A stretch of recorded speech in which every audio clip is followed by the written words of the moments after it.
Buenos días a todos, espero se encuentren bien. Nosotros somos el equipo 8 y les vamos a hablar sobre cómo se trabaja con familias, con personas con discapacidad. Quienes incorporan este equipo son Chávez Arauz, Katia Isabel, Guerrero Sánchez, José Raúl, Martínez Hernández, Ana René y Serrano Jiménez, Ángeles Abigail. Entonces, para comenzar, me gustaría que ustedes en sus computadoras piensen en, bueno, ¿por qué se utiliza el término discapacidad? Independientemente, pues si les parece correcto o no, piensen. Ahora que ya han pensado en esto, quiero que ahora piensen si les parece correcto o no este término. Cada quien va a tener sus razones de por qué puede ser cierto o por qué puede ser un término propio poco apropiado. Y es que este término es uno que no es el más adecuado, porque no solo engloba una discriminación en un sentido social o laboral, desde comentarios que implican una desvalorización hacia la persona, sino también porque está influido por un modelo económico que a su vez se relaciona con la cultura. Pero ¿cómo? ¿Cómo es posible que esta concepción social se pueda relacionar con el capitalismo? Bueno, para entender esto es importante dar un reemplazo al término discapacidad. Entonces quiero que piensen en qué términos ustedes sugieren que puedan dar un reemplazo a este término de discapacidad. Actualmente hay uno que se utiliza mucho, bueno, que ha empezado a tomar bastante fuerza, que es el de personas neurodivergentes que a nivel social puede tener gran relevancia, ya que hace referencia a que, que estas personas solo son una manera de las tantas en las que la diversidad humana se expresa. Entonces, con esta definición se da un poco más de apertura a una mayor empatía, a una mayor comprensión a nivel social de estas personas que pues en pantalla pueden ver que son cada una entre ellas muy diferentes, pero que comparten una misma situación, que en algún momento de sus vidas o en la vida cotidiana sufren algún tipo de discriminación. Entonces, eh, para entender mejor este tema, yo les voy a introducir, les voy a hablar de un término que es capacismo. Este término, capacismo, este término es uno que nos va a ayudar a entender cómo es que las familias con personas con estas características viven el día a día. Cuando una familia recibe la noticia que su hijo, que su hija va a pertenecer a estas personas catalogadas como personas con capacidades diferentes, inevitablemente le van a surgir preguntas de qué va a vivir, de qué va a trabajar, cómo le va a hacer. Y es que son preguntas que surgen a partir del término capacismo, que se refiere a una sociedad que juzga a las personas por su capacidad productiva. Supongamos que en su cuarto, en su habitación, es una habitación llena de personas y en medio de esa habitación hay un montón de personas que son capaces de elaborar algún bien, de elaborar algún recurso. Entonces, lo que va a hacer esta sociedad capacista, este capitalismo, es que va a intentar meter a todas las personas de la habitación en medio y aquellas personas que no sean capaces de producir un bien, van a ser relegados como discapacitados. Entonces, el ser y función de la persona ante los ojos de una sociedad capacista está relacionado en función de su capacidad de producción. Y es que esta palabra discapacitado es la versión mejorada de una que antes se utilizaba mucho, que era minusválido. O sea, ciertamente es una mejoría a nivel social, pero que aún se puede mejorar. Aún hay cosas que pueden mejorarse a nivel social. Y es que la naturaleza del capitalismo es la búsqueda constante de de la maximación de la producción, de las ganancias, pero a costo del capital humano. Y es que hoy todos somos jóvenes. El día de mañana, si queremos, nosotros podemos conseguir un trabajo. Tal vez no sea el mejor trabajo del mundo, probablemente sea muy denigrante, pero es trabajo al final del día. Sin embargo, todos, en algún punto de nuestras vidas, seremos discapacitados. Todos recibimos cuidados especiales al nacer y al envejecer, dejando de lado las cosas temporales en la vida adulta, como enfermedades, accidentes. Todos en algún momento necesitamos de cuidados y por lo tanto se nos cataloga como gente discapacitada. Y es que ese trato que reciben las personas en situaciones vulnerables habla mucho de los valores de la sociedad, de la cultura. Entonces, la discapacidad es algo que se construye socialmente, es subjetiva y es jerárquica. Entonces, es bien importante que tomen en cuenta esto. Es subjetiva y es jerárquica, pero pues como que subjetiva, ¿no? Entonces, pues bueno, es subjetiva en el sentido que ante los ojos de una persona, en un contexto específico, podría catalogar a una persona aparentemente normal como discapacitado. Eh, por ejemplo, de las personas que están viendo, bueno, habrán algunas que sepan cocinar y algunas que no sepan cocinar. En un contexto específico, con personas específicas, aquellas personas que no saben cocinar serían catalogadas como personas inútiles, como personas pues que están siendo un estorbo o personas de poco valor. Y esas son las mismas palabras, las mismas etiquetas que se aplican a las personas como a las personas pues que tienen que tienen capacidades diferentes. Ahora bien, para entender de mejor manera esto, quiero que se imaginen un edificio y en ese edificio hay 100 personas y todas en algún momento viajaron en ruedas el 90% del trayecto para llegar al edificio. Sin embargo, hay una persona que utilizó también ruedas en los últimos metros para llegar pues, a su área de trabajo. Y esa persona que utilizó ruedas, que utilizó alguna otra herramienta que necesita para llegar a su lugar de trabajo en los últimos metros, es a esa persona a la que que se le categoriza como una persona rara, como alguien menos. Cuando todos utilizamos ruedas gran parte del tiempo, porque es más eficiente. Y es que una cosa bien importante, estas personas que necesitan de cuidados especiales, que necesitan de una atención diferente por parte de la familia, dotan de sentido a sus cuidadores. Ellos reestructuran su vida en función de las diferencias de sus familiares. Y aunque no todas las características o fenómenos de la familia son atribuidos a esta, pues ellos tienen una historia antes del nacimiento del paciente. Es por ello que se debe de estudiar y analizar las relaciones antes y después del nacimiento del paciente.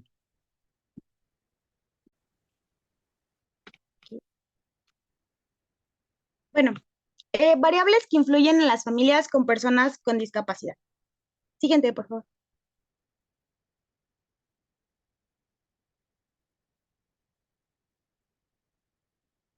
Ok, bueno, las variables se van a dividir en cuatro grupos: las familiares, la de los padres, la del niño y las externas. Con familiares nos referimos a toda esta parte de la composición familiar, sus relaciones, sus lazos afectivos, su creatividad o la forma en que solucionan los problemas. Con la de los padres nos vamos a referir al locus de control de los padres, es decir, a qué se fijan, a qué le toman importancia y al tiempo y calidad que pasen con los hijos. Con las del niño se refieren al grado de la discapacidad, eh, la conducta del niño, su personalidad y el género. Y las externas se van a referir a toda la parte social, es decir, si sufren de algún prejuicio social, qué tanto apoyo les da a la sociedad y su colaboración con profesionales. Siguiente, por favor. Ok, itinerarios y necesidades de las familias. Siguiente. Siguiente. Ok, bueno, primero, independientemente del objetivo de nuestra intervención, tenemos que hacer una visión panorámica de las necesidades de las familias. Y con estas necesidades no nos referimos precisamente a las que nos demandan los padres. Claro que son importantes y hay que tomarlas en cuenta y tratar de responderlas. Pero Nos referimos más que nada a las necesidades en generales de los pacientes. Ujú. Eh, Cuando nosotros en la intervención trabajamos con programas de apoyo al crecimiento personal. Es decir, que en estos procesos, en la medida que unas necesidades se satisfacen, aparecen otras. Por ejemplo, cuando el niño ya aprende a hablar, sigue la siguiente necesidad, que es aprender a leer, y así. Entonces, por eso es que cuando hablamos de necesidades, nos referimos a itinerarios o recorridos.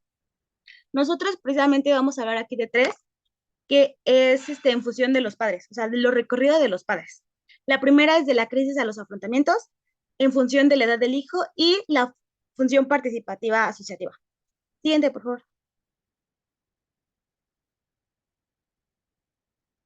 Ok, okay. En la primera, que es de la crisis a los afrontamientos, tenemos que el hecho de que nazca un niño, bueno, que sus hijos nazcan con discapacidad o se les diagnostiquen, en la mayoría de los casos es un estresor muy importante, que los va a afectar tanto emocionalmente como cognitivo como en su conducta.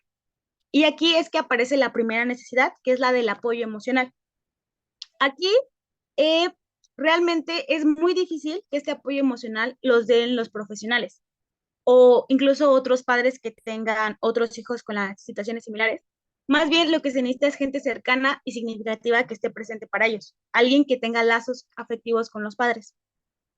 Ahora, en este recorrido, la primera es que para evitar estancarse en esa confusión de qué voy a hacer porque mi hijo tiene discapacidad, viene la necesidad de hacer algo. Los hijos y los padres tienen que hacer algo para solucionar o sobrellevar esta situación. Y de esta necesidad de hacer viene la necesidad del saber. Y aquí es cuando ahora sí el profesional puede tomar partido. Y es muy importante que esta información, esta necesidad de saber, se la satisfaga con positivismo y con realismo. Entonces, hablando de estas tres, de las emociones, de las habilidades y de los conocimientos que hay en esta etapa, tiene que haber un crecimiento armónico. Y siguiente, por favor. Okay. El segundo, que es en función de la edad del hijo, tenemos que primero, con los parte de los bebés, realmente no hay muchas diferencias entre las necesidades que presenta un bebé, bueno, los padres de un bebé con discapacidad a uno que no, porque las diferencias temporales de la adquisición de habilidades en los bebés son muy grandes, o sea, no hay como estrictamente que a esta edad tienen que aprender a caminar, a esta edad así. Entonces, no hay diferencias, o sea, realmente puede que haya un atraso en alguna habilidad y no es porque el bebé tenga discapacidad o no. Luego, la siguiente etapa es cuando entran a la escuela. Aquí es muy importante que los padres dispongan de información, que conozcan sus derechos y tengan habilidades de colaboración y de denuncia. O sea, que estén alertas, que no haya un tipo de abuso por parte de la escuela, que hagan valer sus derechos y que tengan muy firmes sus ideas. Cuando llega la adolescencia es cuando ahora sí se vuelven a presentar muchos estresores porque lidian con los cambios sexuales, con la búsqueda de la identidad, todo eso que pues es un estresor para los padres. Aquí es cuando van a necesitar ya ayudas más prácticas, como talleres de educación sexual, de búsqueda de la identidad, etc. Y por último viene la adultez. Aquí cuando el niño llega a la adultez puede haber de dos, que haya logrado la independencia o no. En el caso de que el niño no logró la independencia, es cuando viene la duda de qué va a hacer de mi hijo si yo no estoy. Por esto es que para evitar estos problemas es muy importante guiar a los padres para que ellos ayuden al niño a que logre la independencia completa y a que planifique su futuro de forma realista. Siguiente, por favor.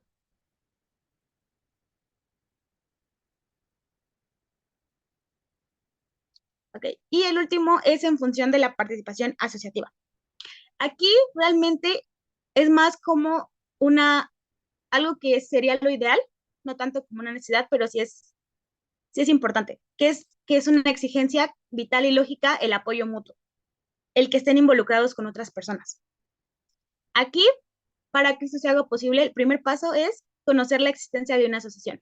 Realmente no es recomendable que uno vaya a ofrecer como tal, bueno, la invitación. O sea, el padre es el que tiene que venir por su propio gusto y ahora, entonces, hay que dejar que los padres se acerquen, pero para que se acerquen a las asociaciones es importante que conozcan. Entonces, por eso lo primero es que conozcan la existencia de una asociación. Después, en el caso de que ya lograron y vinieron en busca de ayuda, tenemos que darle una respuesta inmediata y gratificante. Nunca se les tiene que exigir nada, no tenemos que empezar por pedir, al contrario, siempre es recibir, que ellos se sientan cómodos, acogidos, entendidos. Y una vez que los padres ya se sienten cómodos, se sienten en casa, ahí es cuando ya podemos empezar a darles pequeñas responsabilidades. Y eso va a generar la adhesión a la asociación, o sea, sí, el lazo con la asociación. Y aquí es cuando ellos mismos, cuando empiecen a tener responsabilidades, se van a dar cuenta que para cumplir esas responsabilidades necesitan información y formación. Siguiente, por favor.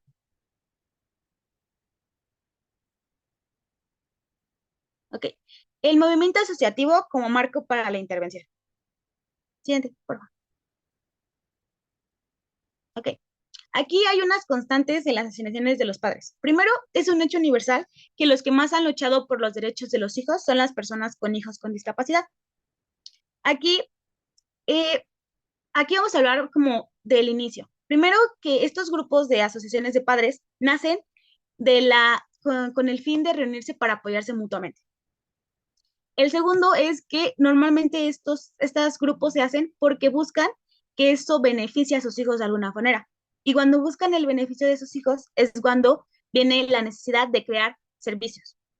Aquí es cuando ya entran en juego las instituciones, el gobierno, y aquí es cuando también los padres van a buscar la ayuda de profesionales que los apoyen y los guíen para satisfacer esas necesidades. Y aquí es que generalmente los profesionales van a ayudar a los padres a conseguir recursos materiales y financieros. Siguiente, por favor. Ok. La visión del movimiento asociativo. Ok.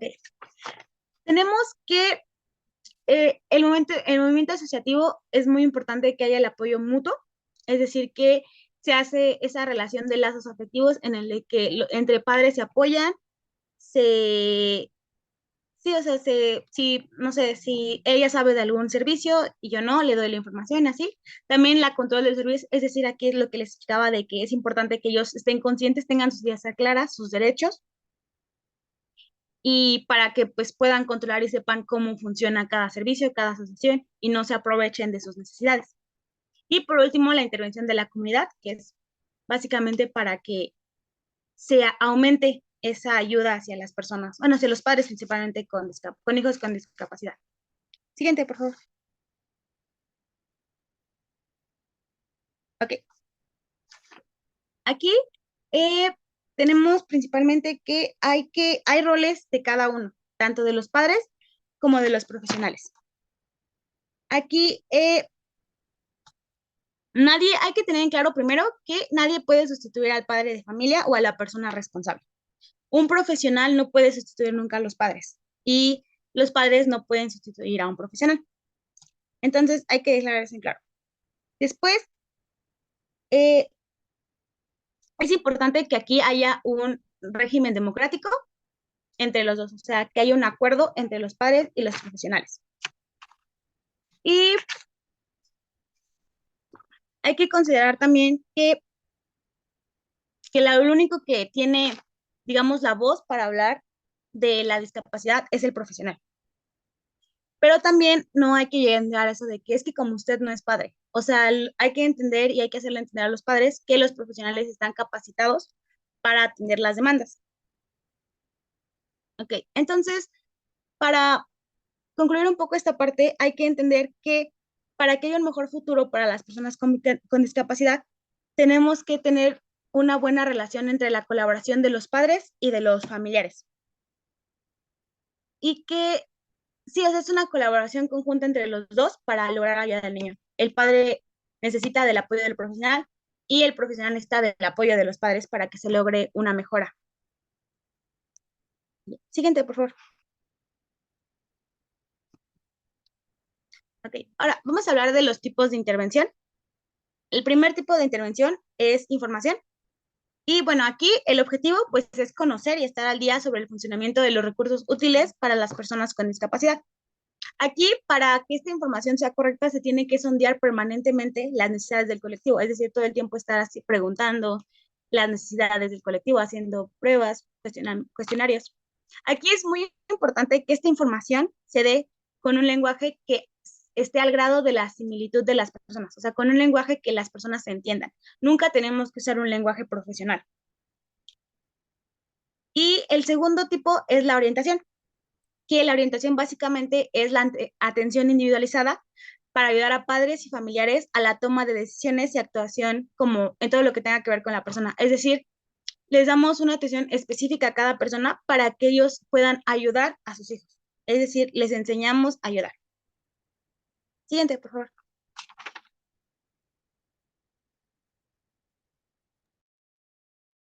De acuerdo, continuando con estos tipos de intervención, tenemos ahora el apartado de apoyo emocional, en donde uno de los programas que se manejan es el programa Padre a Padre. Este programa está dirigido principalmente, o más bien directamente, hacia los padres primerizos, es decir, aquellos quienes han recibido recientemente, hace algunos meses o un par de años, el diagnóstico de que tienen un familiar que cursa algún tipo de discapacidad. Ahora, este programa tiene dos modalidades. Uno es el de padres experimentados y el otro es el de grupo de padres nuevos. En el primero se trata de una relación uno a uno, por así decirlo, donde los padres que son primerizos tienen la oportunidad de tener sesiones individuales donde pueden hablar directamente con estas personas que ya han tenido la experiencia de pasar por ciertos retos, por conocimientos que pueden ayudarles a los padres que apenas están incursando en esta parte para pues poder tener mejores herramientas. Esta modalidad, si bien no tiene un límite de sesiones, eh, sí está limitado a que su temporalidad debe ser de máximo 2 años. Esto para evitar algún tipo de dependencia. Después tenemos la otra modalidad donde son reuniones grupales donde todos son padres inexpertos y pueden discutir abiertamente cuáles son los temas que les causan pues mayor duda o complejidad o tal. Este punto está pensado por el hecho de que a veces los padres que apenas recibieron la noticia o están tratando de vislumbrar cómo seguir adelante, pues quizá no tengan la apertura de hablarlo con un profesional directamente. De hecho, en este programa, el profesional como tal no hace una intervención directa, sino simplemente tiene un papel de logística donde coordina quizá los espacios, los horarios, las fechas y tal. Entonces, este es uno de los tipos de intervención. Luego tenemos el siguiente que es el de formación. Contrario a al título que tiene formación, no se trata de brindar un curso académico acerca de cuáles son las distintas categorías de discapacidad o cuáles son pues sus funciones, sus comorbilidades, todos estos puntos que son muy amplios en el tema, sino que más bien la idea es poder brindarles elementos para que ellos mismos puedan, eh, como decirlo, construir su propio discurso y poder abordar a partir de su situación específica una manera en cómo van a poder llevar un día a día con su situación. Uno de los principales objetivos de esta intervención es el hecho de erradicar el punto de que las familias que tienen a una persona que necesita cuidados especiales necesita un conocimiento en específico. No es que lo necesite realmente, sino que más bien se tiene el prejuicio de que se necesitan o se requieren más bien técnicas especiales que ningún otro tipo de padres debería de conocer, cuando lo cierto es que la forma de crianza o la forma de abordaje puede tener un panorama generalizado en cuanto a los cuidados. Continuamos, por favor. Ahora, este tipo de intervención está estructurado y contiene diferentes bloques temáticos. Estas son sugerencias de lo que se puede ir abordando, sin embargo, se hace hincapié en que debe ser muy flexible, debido a que quienes llevan por así decirlo, la tutela o la guía no son como tal los profesionales, sino los participantes. En el primer bloque tenemos discapacidades concretas de los participantes, es decir, todo lo que rodea al caso específico de una familia. Quizá causas, quizá prevalencias, cosas a futuro, por movilidades, todo lo que tiene que ver con las características inherentes al tipo de discapacidad. Luego tenemos el bloque de contexto familiar y comunitario. En este apartado es de vital importancia el aspecto familiar, pues se habla de que hay que poner atención acerca de las opiniones o de las perspectivas que pueden tener quienes han estado más cercanamente al miembro de la familia que recibe este tipo de atención, para poder comparar quizá algunos pues ejemplos o apoyos de lo que ellos pueden ver desde su punto de vista externo. Por otro lado, también tenemos un énfasis en las redes de apoyo sociales, y esto lo podemos ver en el contexto comunitario, ya que no solamente es la familia quienes pueden apoyar, sino también una red de amigos o incluso una red vecinal. Luego, en el tercer bloque, tenemos el momento concreto del desarrollo vital. Y es que no es lo mismo saber qué atención se le puede brindar a un niño que a un adolescente, que a una persona en edad adulta. Después tenemos el bloque de funciones en relación a hijos. En este punto se mencionaba que no es algo que tiene que ser específico, sino más bien es un tema que se debería de manejar en todas las familias, porque estamos hablando de la capacitación o de las enseñanzas que se transfieren de padres a hijos. Es decir, lo que tiene que ver con cuidados básicos, con educación, con orientación vocacional, con educación sexual, todo lo que tiene que ver con la relación de un padre hacia un hijo en cuanto a su desarrollo integral. Luego tenemos el bloque de acercamiento al mundo de servicios y prestaciones. Aquí es ok, pues ya tenemos la parte de los padres, de la familia y de las redes de apoyo, pero ¿qué pasa entonces con la parte de los gobiernos, con la parte de la situación privada? Bueno, esto es precisamente para ver qué apoyos externos puede recibir el familiar. Puede ser a lo mejor pues un tipo de seguro, ya sea por parte pública o por parte privada, o dónde puede recibir orientación, dónde puede recibir evaluaciones, seguimientos y tal. Después, o por último más bien, tenemos la orientación al mundo asociativo. Este también habla de un acercamiento, pero en lugar de ver la parte de las prestaciones y servicios, aquí hablamos de una red de instituciones especializadas en quizá el tema en concreto que se quiere analizar. Ahora, para realizar esta intervención con estos bloques, se dan ciertos postulados metodológicos, es decir, qué forma nos vamos a guiar para poder realizarlos. Bueno, en un primer punto tenemos que siempre hay que establecer un contrato de aprendizaje, pero ¿por qué se menciona que un contrato?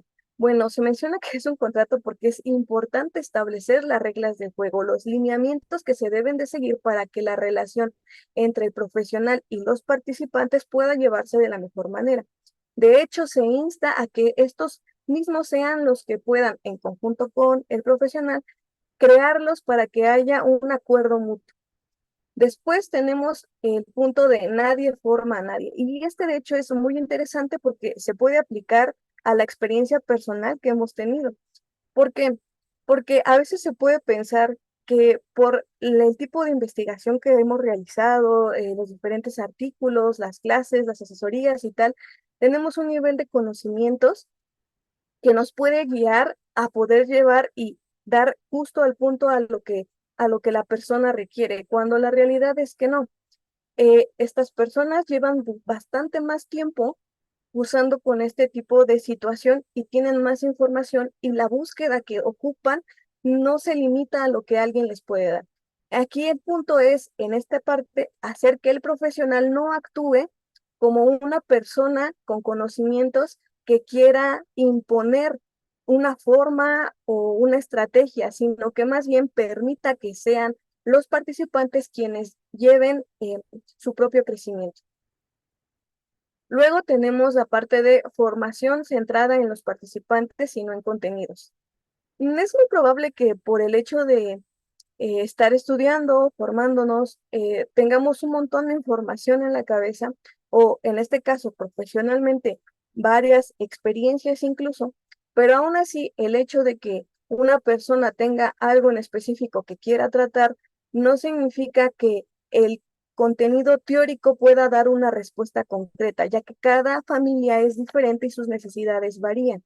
Por lo tanto, lo que se sugiere en este punto es que toda la información esté centrada en las necesidades de la familia, las necesidades, los intereses, los puntos de vista, sus experiencias, lo que quieren vivir, las expectativas, todo lo que esté centrado acerca de su punto en concreto. Después tenemos el aprendizaje como proceso activo y participativo. Y es que una manera es esta, el hecho de estar escuchando información de manera pasiva, pero puedo garantizarles que después de un tiempo esta información no se va a quedar. Por eso es importante, o más bien imperativo, que la forma de abordaje no se limite simplemente a dar información o a mediar entre esta información, sino que se puedan realizar dinámicas donde el conocimiento pase de un saber a un hacer. Continuamos, por favor.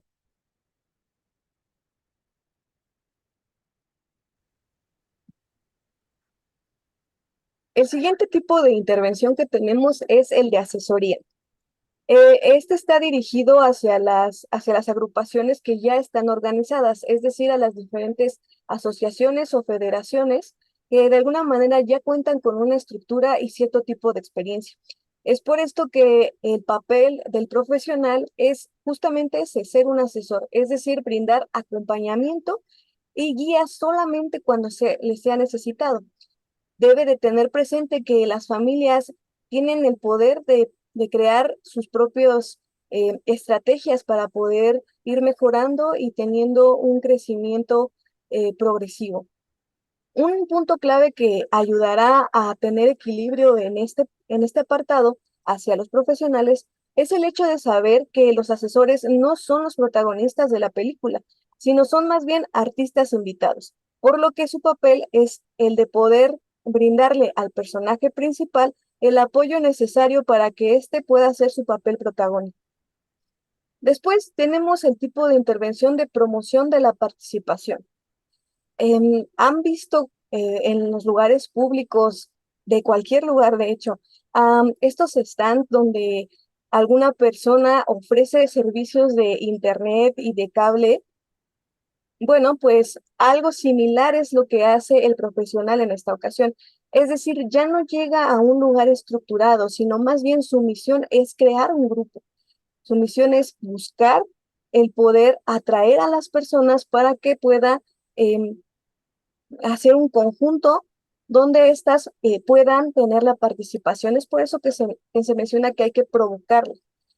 El profesional en este caso debe de tener ciertas habilidades para que pueda lograr su trabajo de manera exitosa, es decir, debe tener habilidades de comunicación, de convocatoria y en algunos casos incluso contactos necesarios para poder construir estos grupos. Después tenemos la intervención por terapia.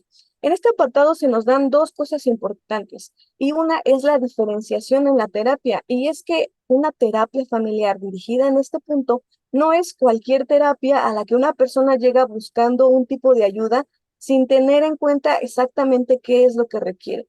En este caso, el profesional debe saber y asumir las consecuencias de lo que significa ser una persona calificada para poder guiar de manera específica a esta familia.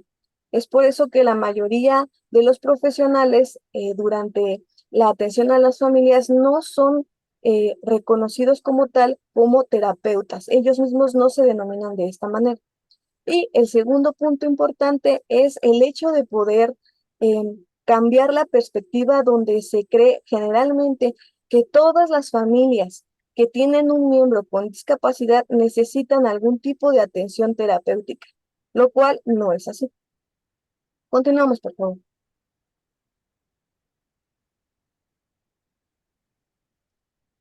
Bueno, por último, algo que nos ofrecen los profesionales que han editado el documento es lo que ellos han aprendido con las intervenciones familiares. Así que nos dan tres apartados finales.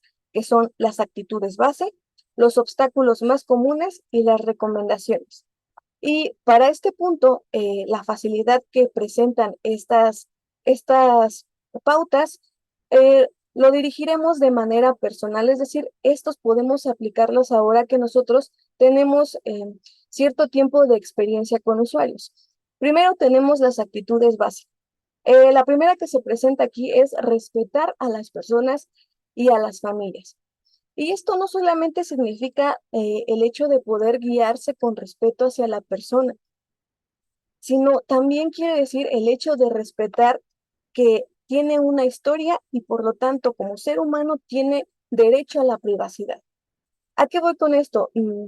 Pues que a veces el hecho de el entusiasmo de poder estar trabajando directamente con usuarios a veces nos lleva a compartir información personal con personas que no están relacionadas o que directamente no tendrían que saber acerca de estas situaciones. Por eso es importante el hecho de poder respetar a estas personas, aun si no están presentes. Después tenemos el ser honestos y veraces. Es probable que a veces, por la información que tenemos, podamos llegar a una conjetura y dar la impresión de saber o de tener un conocimiento que tiene una base fundamental y de compartirlo, cuando realmente lo que se está haciendo es solamente asumir algo. No, es importante el hecho de ser honestos y de dar la información de manera correcta, donde cada uno tenga la seguridad de que la información que se está brindando tiene una fuente confiable y no parte de el pensamiento subjetivo que pueda tener la persona que está teniendo.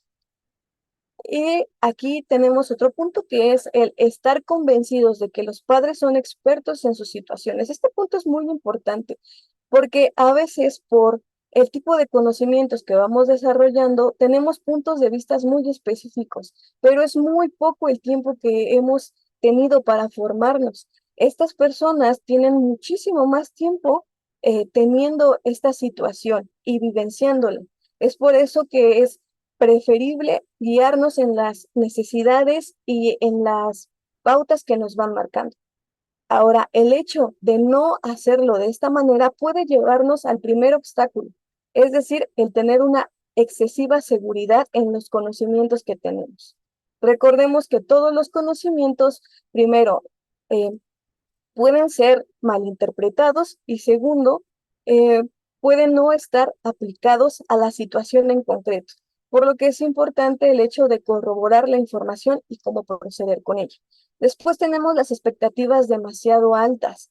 ¿Les ha pasado a veces que tienen una planeación de cómo se daría la intervención para cierto caso y tienen las tareas en específico, pero cuando regresa el padre de familia el pequeño o ellos mismos no han seguido las recomendaciones sugeridas, eso puede mover la planeación que ya se había visualizado y por lo tanto las expectativas pueden bajar.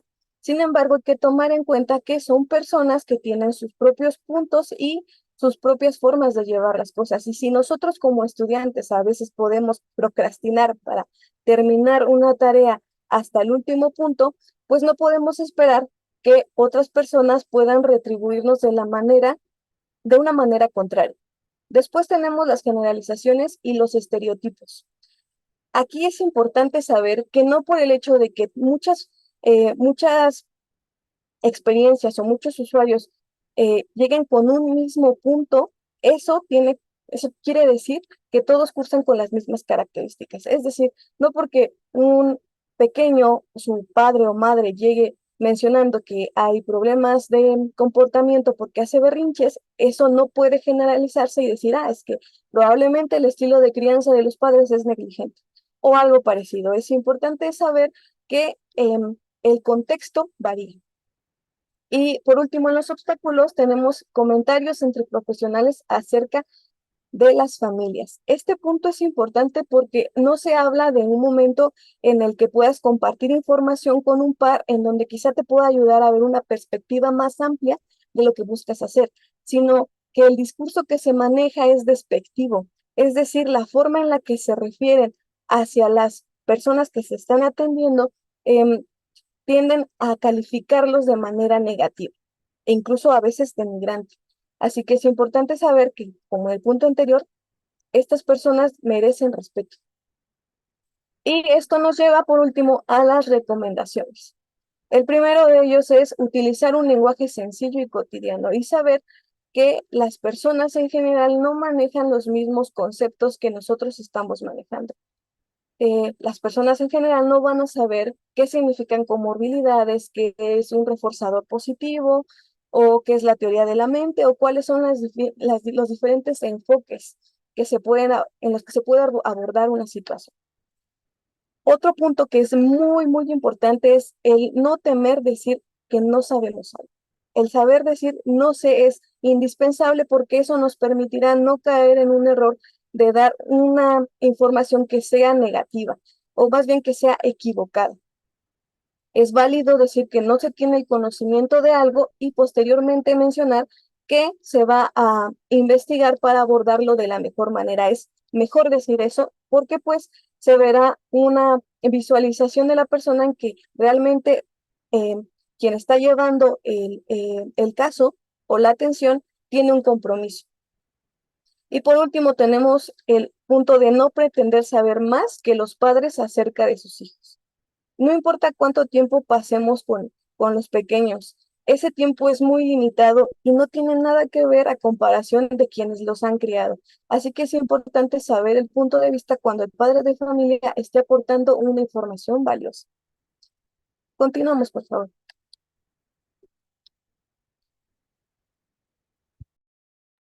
Bueno, ahora yo les hablaré sobre los problemas emocionales y de comportamiento de niños con discapacidad intelectual. Por favor, la que sigue. Primero que nada, es muy importante recordar que la salud mental es un componente fundamental e indispensable en la salud. Está relacionada con todos los aspectos de nuestra vida. La calidad de vida, familiar y comunitaria, todas están interrelacionadas. Entonces, debemos tener en cuenta la importancia que tiene la salud mental, especialmente en personas con discapacidad intelectual. ¿Por qué? Bueno, lo abordaremos un poquito más adelante.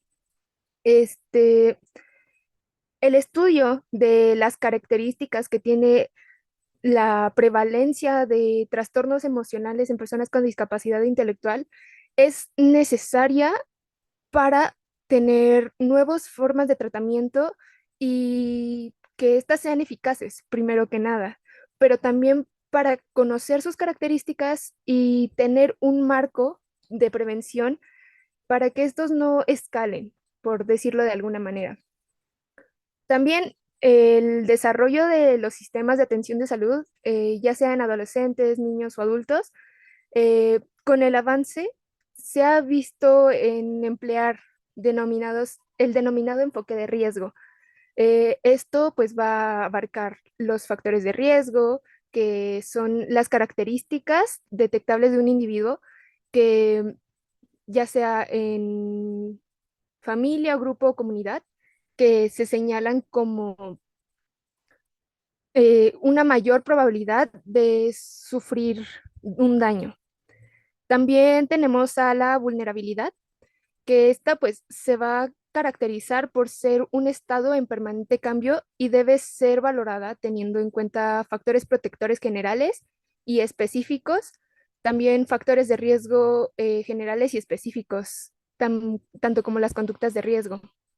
Este nivel de vulnerabilidad va a ser el resultado de la interacción de múltiples factores, tanto de protección como de riesgo de orden pues biológico, psicosocial o del entorno.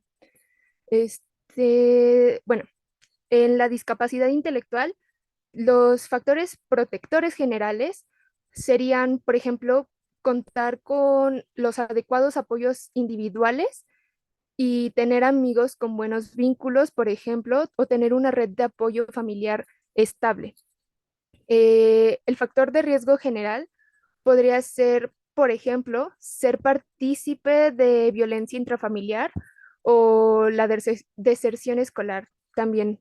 Este, a modo de ejemplo, también algo específico, un factor de riesgo específico, es que el individuo se perciba deprimido o se perciba triste.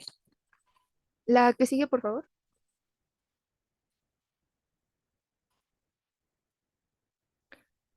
Ok, bueno, la evaluación psicológica tiene como finalidad conocer y comprender los comportamientos y síntomas que parecen determinar eh, si estos comportamientos no siguen un curso normal del desarrollo o constituyen algún patrón psicopatológico, es decir, algunas alteraciones psicológicas que han sido clasificadas en dos patrones básicos, los problemas de comportamiento y de los problemas de las emociones. Por un lado, las alteraciones de las emociones o síndromes internalizantes están relacionados con la inestabilidad del estado de ánimo, ya sea obsesiones, problemas somáticos, nerviosismos, inseguridades, los miedos, fobias, tristeza, apatía, todos ese tipo de trastornos o sentimientos duraderos. Para su diagnóstico se pueden emplear los criterios descritos por la Asociación Americana de Psiquiatría, la APA, y en diversas ediciones del Manual Diagnóstico y Estadístico de Trastornos Mentales, el DSM. En este caso, el actual es el DSM-5. Luego tenemos a las alteraciones del comportamiento de síndromes externalizantes. Estos van a incluir comportamientos desajustados como la agresión, como la actuación o descarga impulsiva, también la agitación, la desobediencia o el comportamiento antisocial. Estas van a ser más visibles en los contextos familiares y escolares. Ah, al manifestarse mediante conductas disruptivas, el funcionamiento de estos ambientes se va a ver modificado, por lo que es común que las familias y las escuelas deriven a estas personas con discapacidad intelectual a motivos de consulta, a instituciones especializadas o búsqueda de profesionales para el apoyo. La siguiente, por favor.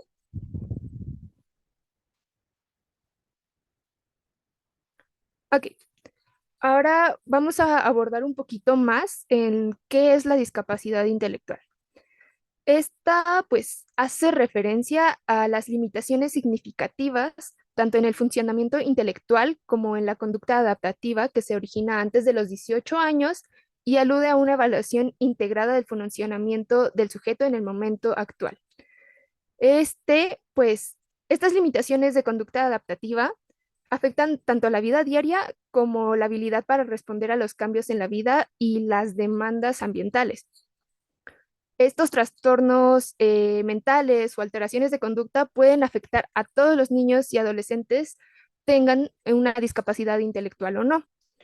Es común que la mayor parte de los niños y adolescentes con discapacidad intelectual no desarrollan más problemas de conducta que sus pares sin discapacidad intelectual, pero en muchas ocasiones el contexto es el que no favorece al desarrollo de comportamientos apropiados o que fomentan repertorios pues desajustados, que pues de una manera u otra derivan a la intervención profesional.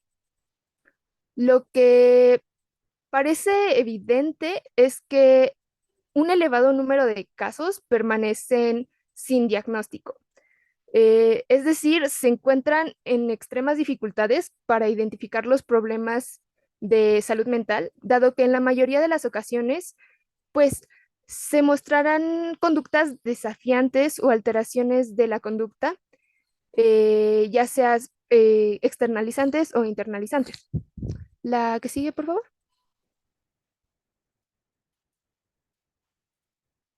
Ok. En este documento se utilizó el modelo multidimensional de Shallock en 2011 para la comprensión de discapacidad intelectual. Él lo describe como el funcionamiento y la presencia de discapacidad intelectual van a implicar una interacción pues recíproca entre la habilidad intelectual, la conducta adaptativa, la salud, la participación, el contexto y los apoyos individuales que tenga cada persona con discapacidad intelectual. Este modelo va a contemplar las etapas, primero la A, que es identificar la existencia de discapacidad intelectual. Esto pues es básicamente eso, buscar las características de que puede mostrar cualquier persona con un trastorno mental, pero comúnmente es sabido que es difícil identificar estos patrones en personas con discapacidad intelectual por las deficiencias de comunicación que pueden presentarse. El punto B de este modelo es la evaluación de la participación, interacción y los roles sociales de la persona dentro de los diferentes contextos, ya sea la familia, la escuela, la comunidad, y tomar a estos como factores que restringen o facilitan el bienestar personal. Luego tenemos el C, consideraciones del estado de salud, incluyendo la salud física, la salud mental y los factores etiológicos relevantes. La que sigue, por favor.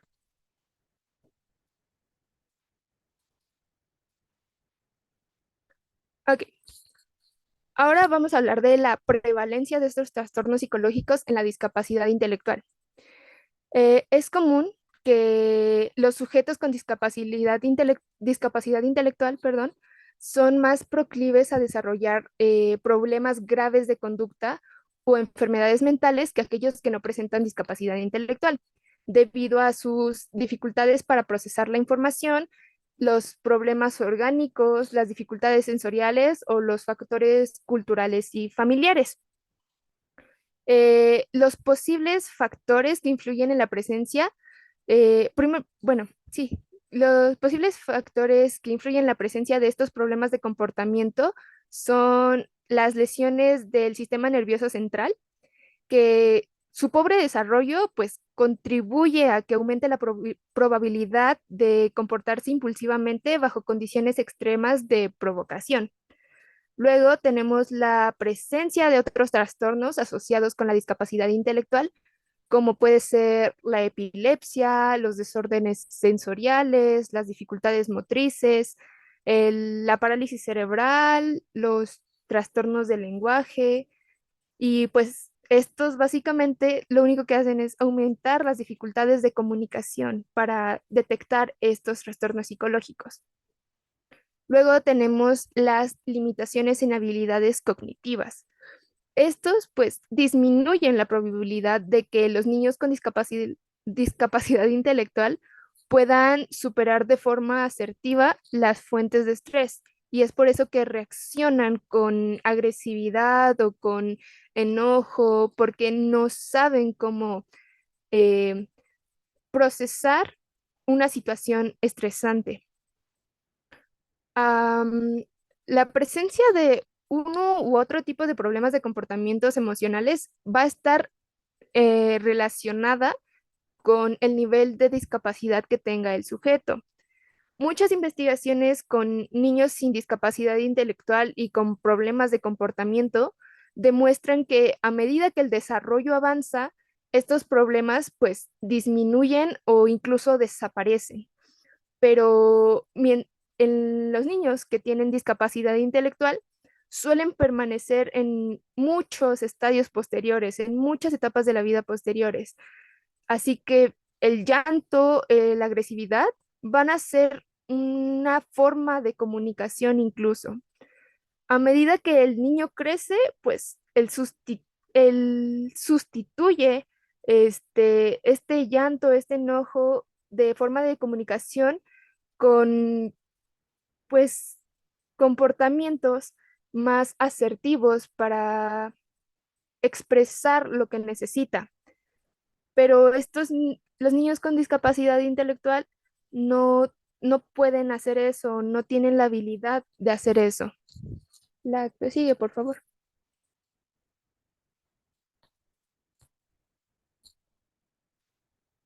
Ahora pasamos a la parte metodológica del documento.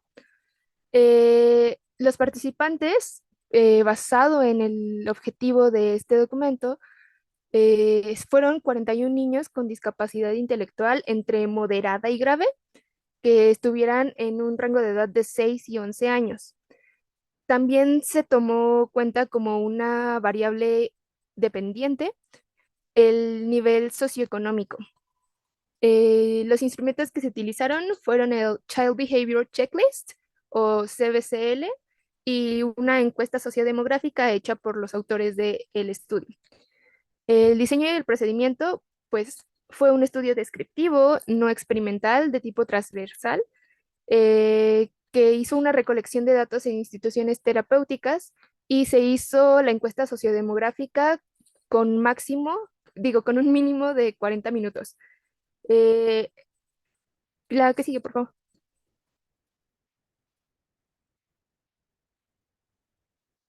En cuanto a los resultados, pues se le hizo la entrevista a los padres y para ellos los niños con discapacidad intelectual moderada presentaban más quejas somáticas que los niños con discapacidad intelectual leve, pero en realidad no hubo ninguna diferencia significativa. Ambos muestran una mayoría de problemas somáticos o de trastornos mentales que los niños que no tienen discapacidad intelectual, pero entre ellos tampoco se vio una diferencia significativa.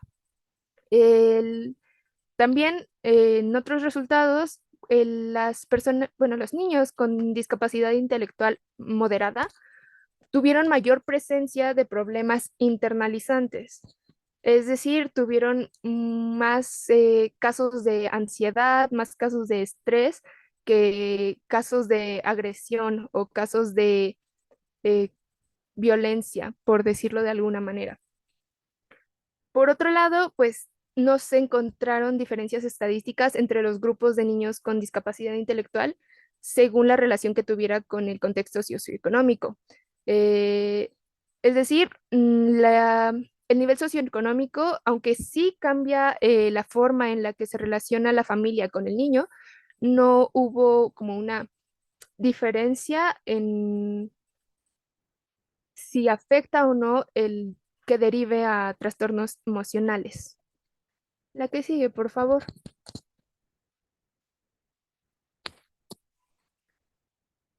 Ya para finalizar, tenemos a la discusión. Básicamente lo mismo. Los resultados encontrados dieron cuenta de que los niños con discapacidad intelectual moderada presentan problemas de atención sociales y retraimiento y son niños poco asertivos, con déficit en las relaciones de interacción social. Las investigaciones con respecto a los problemas de retraimiento son relativamente escasas, entonces, sobre todo en la población infantil con discapacidad intelectual. Esto va a sugerir una incapacidad permitida y percibida para identificar a las emociones propias, así como una decreciente tendencia a reconocer las emociones. También le impide a la persona afrontar de forma adaptativa las situaciones emocionales, como ya lo habíamos hablado. Eh, por otro lado, pues los sujetos con discapacidad intelectual son más proclives a desarrollar problemas graves de conducta o enfermedades mentales que aquellos que no presentan discapacidad intelectual, debido a sus dificultades para procesar la información y la presencia de este tipo de problemas va a estar relacionada con el nivel de discapacidad del sujeto. La que sigue, por favor.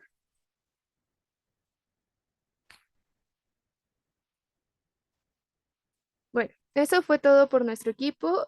Gracias por su atención y esperamos que les haya gustado nuestra exposición.